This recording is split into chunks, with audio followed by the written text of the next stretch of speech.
मैं पिछली 2 वीडियो से बोल रहा हूँ कि जेई और नीट पोस्टपोन हो जाएंगे। मैंने प्रूफ भी दिए अपनी लास्ट वीडियो में। एक रात का, एक दिन का 1 लाख रुपए मांगा जा रहा है। आखिर कब पढ़ाई हमारी लाइफ से ज़्यादा इंपॉर्टेंट हो गई। So hey guys, I am Kanishk and you are watching Impro Adda. So guys, मैं पिछली 2 वीडियो से बोल रहा हूँ कि जेई और नीट पोस्टपोन हो जाएंगे। मैंने प्रूफ भी दिए अपनी लास्ट वीडियो में। बट यार, आज जब मैं सुबह उठा तो मैंने एक आर्टिकल पढ़ा टाइम्स ऑफ इंडिया का।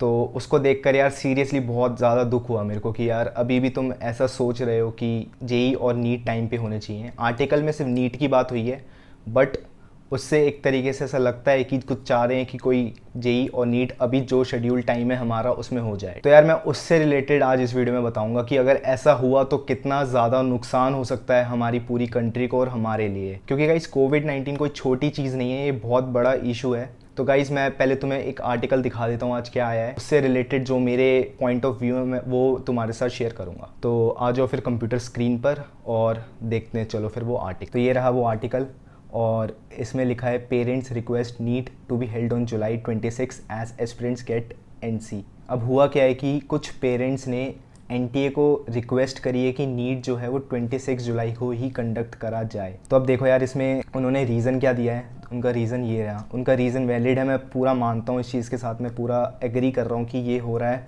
क्योंकि जो कमेंट्स आ रहे थे उससे मैं समझ गया था कि लोगों में अब अनसर्टेनिटी की वजह से पढ़ाई नहीं हो पा रही है, वो इतने टाइम से पढ़ रहे हैं।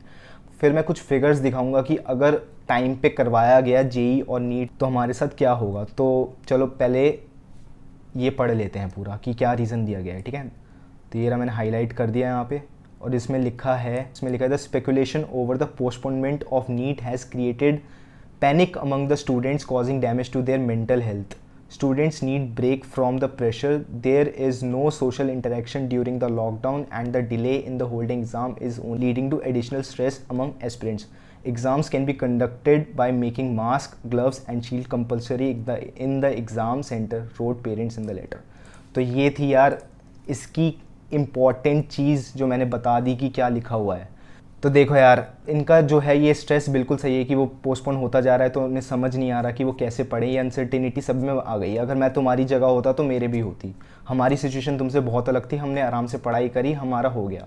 बट तुम्हारी सिचुएशन काफ़ी ज़्यादा डिफरेंट है और ये बहुत ज़्यादा मेंटल प्रेशर वाली सिचुएशन है। और यहाँ पे पेरेंट्स ने लिखा है कि एग्ज़ाम्स को मास्क के साथ, ग्लव्स के साथ और शील्ड्स के साथ करवा दिया जाए। तो गाइस, पहली बात तो ये कि जो डॉक्टर्स पूरी पीपीई किट पहन के भी ट्रीट कर रहे हैं ना कोविड पेशेंट्स को, उनको भी कोविड हो रहा है।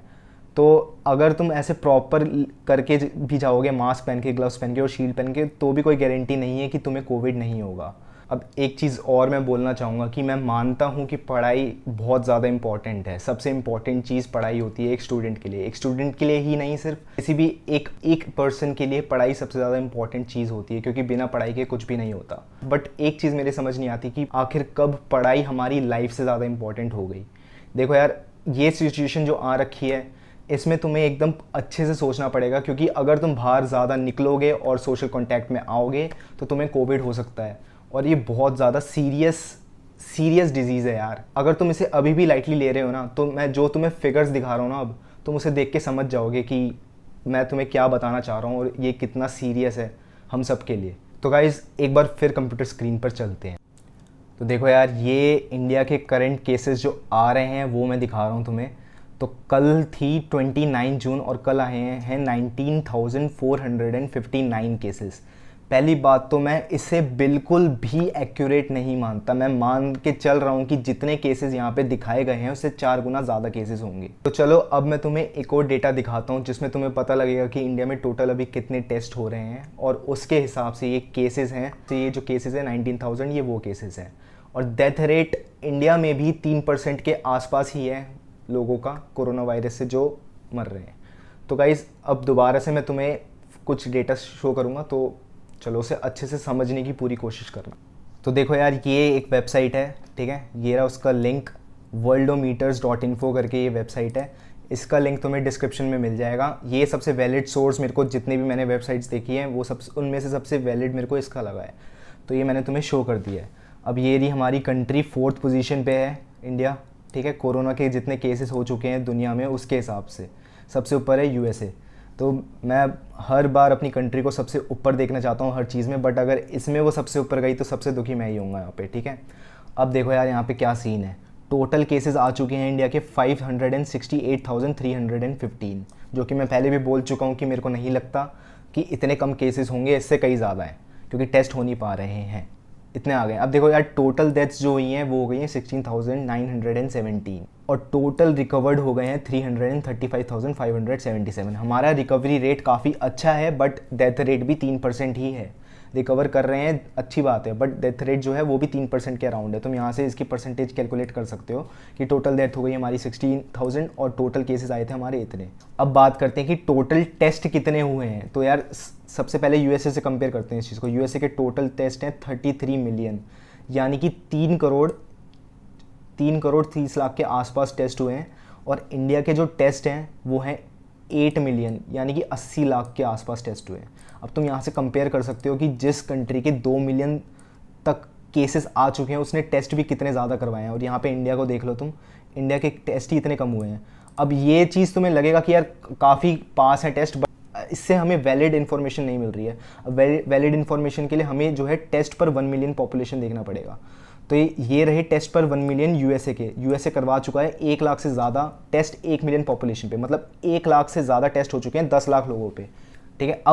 अब आओ इंडिया पे। इंडिया पे हुए हैं भाई 1 मिलियन पे, यानी कि 10 लाख लोगों में सिर्फ 6,238 टेस्ट। अब तुम्हें पता है इंडिया और यूएसए की पॉपुलेशन में कितना ज़्यादा डिफरेंस है। तो अब पहले तो तुम पॉपुलेशन देख लो कि यूएसए की पॉपुलेशन कितनी है। तो ये रही यूएसए की पॉपुलेशन। यूएसए की पॉपुलेशन टोटल है 33 करोड़, ठीक है, यानी कि 330 मिलियन। अब इंडिया की पॉपुलेशन देख लो भाई तुम, यूएसए से कितनी ज़्यादा है। कम से कम ये यूएसए से ये यूएसए के 4 गुना के बराबर है इंडिया की पॉपुलेशन। इंडिया की पॉपुलेशन है 137 करोड़। अब उसके हिसाब से तुम टेस्ट समझ ही गए होंगे कितने कम हुए हैं। ये रहे हमारे इतने पर मिलियन पॉपुलेशन के टेस्ट, और ये रहे यूएसए के। तो इस वजह से यूएसए में भी केस ज़्यादा दिखा रहा है। अगर इंडिया में इतने टेस्ट होंगे तो तुम लगा सकते हो कितने ज़्यादा दिखा देगा, क्योंकि यहाँ से तुम देखो 1 लाख टेस्ट हो चुके हैं, ठीक है, और इंडिया के हुए 6,000 टेस्ट। अब तुम डिफरेंस कर लो कि कितना गुना है ये 6,000। यहाँ पे मैं राउंड ऑफ करके इसे 1 लाख टेस्ट मान लेता हूँ और यहाँ पे इसे 6,000 टेस्ट मान लेता हूँ। अगर इस डेटा को लें टेस्ट पर 1 मिलियन, तो यूएसए में 16 गुना ज़्यादा टेस्ट हुए हैं। अब अगर इंडिया में भी 16 गुना ज़्यादा टेस्ट होंगे तो तुम ये जो फिगर है ना 568,315, इसको तुम 16 से मल्टीप्लाई कर लो। इतना तुम मान के चल लो कि यार इतने केसेस हो चुके होंगे अपने भी। तो अगर हम 568,000 इसे राउंड ऑफ करके 16 से मल्टीप्लाई कर देंगे ना, तो 9 मिलियन हो जाएंगे हमारे टोटल केसेस इंडिया के। तो तुम लगा सकते हो कि भाई कितनी ज़्यादा सिचुएशन जो है वो ख़राब है हमारी। अब देखो यार पॉपुलेशन डेंसिटी के हिसाब से भी देख लेते हैं कि यूएसए में सबसे ज़्यादा फैला है, उसकी पॉपुलेशन डेंसिटी कितनी है और इंडिया की पॉपुलेशन डेंसिटी कितनी है। तो गाइज़ अब ये रही population density comparatively India, compare करें अगर हम इंडिया और यूएसए की, ठीक है। इंडिया है लेफ़्ट वाला और यूएसए है राइट वाला। तो अब मैं तुम्हें पॉपुलेशन डेंसिटी दिखा देता हूँ। पॉपुलेशन डेंसिटी यहाँ पर है 336.62 पीपल पर स्क्वायर किलोमीटर, और यूएसए की है 29.77 पीपल पर स्क्वायर किलोमीटर। अब तुम समझ सकते हो कि कितना ज़्यादा डिफरेंस है उस चीज़ में। अगर इंडिया में फैलेगा तो भाई कितनी स्पीड से फैलेगा। तो अगर अभी जेई और नीट के एग्ज़ाम्स करवाए गए और 23 लाख बच्चे बाहर गए पेपर देने और उनकी वजह से स्प्रेड हुआ, तो कितनी स्पीड से इसका प्रोग्रेस आगे बढ़ सकता है। एक चीज़ मैं और आपको बता दूं कि सबको पता है कि अमेरिका की हॉस्पिटल्स की फैसिलिटीज़ इंडिया से कितनी ज़्यादा अच्छी है, और वहाँ पे बेड्स भी बहुत ज़्यादा हैं इंडिया के कंपैरिजन में।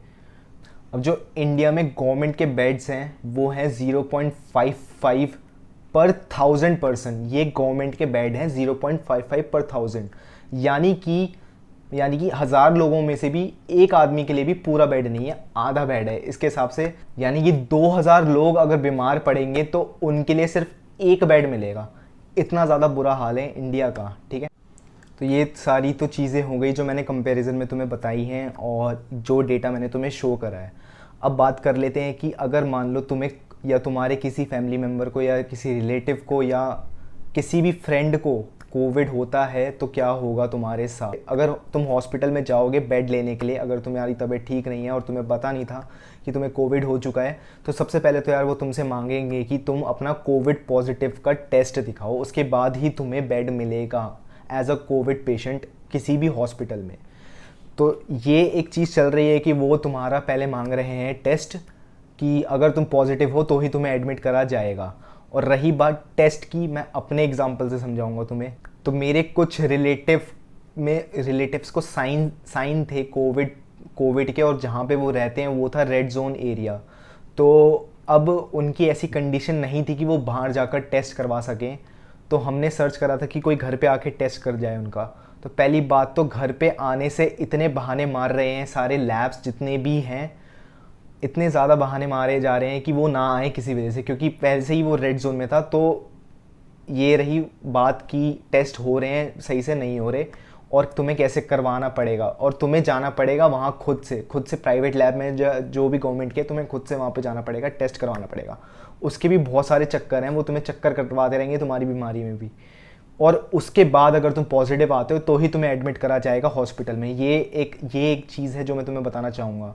और टेस्ट का रिजल्ट आने में भी टाइम लगता है, तो हो सकता है भाई तुम्हारी तबीयत उस बीच में ज़्यादा ख़राब हो जाए। तो ये रही कि अगर तुम्हारा कोई भी फैमिली मेम्बर या रिलेटिव या तुम कोविड पॉजिटिव आते हो, या तुम्हें कुछ लगता है लक्षण, तो तुम्हारे साथ ये चीज़ होने वाली है। ये तुम मेरे से लिखवा लो वहीं पे कि तुम्हें डायरेक्ट बेड तो मिलने नहीं वाले। अगर मान लो तुम्हें बेड मिलता भी है और तुम ICU का खर्चा एक रात का, एक दिन का 1 लाख रुपए मांगा जा रहा है। फ्लाइंग बीस्ट एक यूट्यूबर हैं, सबको पता है उनके बारे में। उनके एक रिलेटिव को हुआ, उन तक को बेड नहीं मिल पा रहा था। तो हम तो यार कॉमन आदमी है, हमें कहाँ से मिलेगा। अब ये रही बेड्स की बात, अगर तुम्हें कोविड हो जाता है तो, अगर और तुम डायग्नोस कर पाते हो उसे तो। अब बात करते हैं कि इसके 3% ही, सिर्फ 3% ही डेथ रेट है। तो पहली बात तो यार ये जनरल पॉपुलेशन की बात हो रही है, 3% डेथ रेट की। अगर तुम्हें कोविड होता है तो उसके चांसेस हैं, तुम्हारे कितने चांसेस हैं कि तुम्हारी उससे डेथ होगी, तो भाई तुम्हारे 50-50 ही चांसेस है कि तुम बचोगे या नहीं बचोगे। एक जनरल पर्सन को ले लो तो उसके बचने ना बचने में कितने का डिफरेंस है भाई, या तो वो बच पाएगा या नहीं बच पाएगा, यही डिफरेंस होता है हर चीज़ में। या चीज़ हो जाएगी या नहीं होगी। तो मान लो अगर तुम्हें कोविड हो जाता है तो तुम समझ सकते हो मैं क्या कहना चाह रहा हूँ, कि हो सकता है कि तुम उससे सीवियरली इल हो जाओ, या तो तुम्हें माइल्ड सिम्टम्स हो, या फिर जैसा कि डेथ रेट चल रहा है तुम बाकी समझ जाओ। ठीक है, तो तुम्हारे साथ क्या हो सकता है। ये रहा जो मैंने बता दिया बेड्स के बारे में और कोविड के बारे में। सारा जितना मैं डेटा दे सकता था मैंने दे दिया। मैं कोई एक्सपर्ट नहीं हूँ इस चीज़ में, ये डेटा मैंने बस तुम्हें बता दिया है। ये ऐसा डेटा है जो नॉर्मल एक आदमी जिसने नॉर्मल बेसिक एजुकेशन भी करी है वो इस डेटा को देखेगा तो वो समझ जाएगा कि भाई सही में सिचुएशन ख़राब है इस टाइम पे, और अभी टेस्ट नहीं होने चाहिए जेई और नीट के। और ये रही बात कि पेरेंट्स कह रहे हैं एंग्जाइटी हो रखी है बच्चों में, मैं मानता हूँ, इसको डिनाई नहीं कर रहा। हम तुम्हारी सिचुएशन में होते तो हमारा भी यही होता कि जल्दी पेपर करवाओ।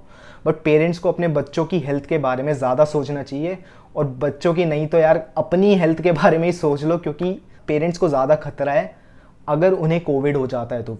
मान लो अगर किसी बच्चे को हो भी रहा है तो वो रिकवर कर सकता है उससे, क्योंकि वो यंग है इस टाइम पे।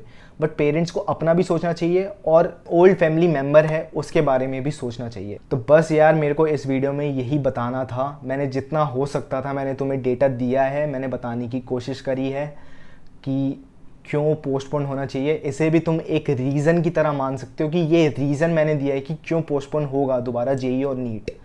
तो बस यार इस वीडियो को करते हैं यहीं पर ख़त्म। और एम करते हैं 150 लाइक्स का, और अभी हम 1000 सब्सक्राइबर्स के बहुत ज़्यादा क्लोज हैं।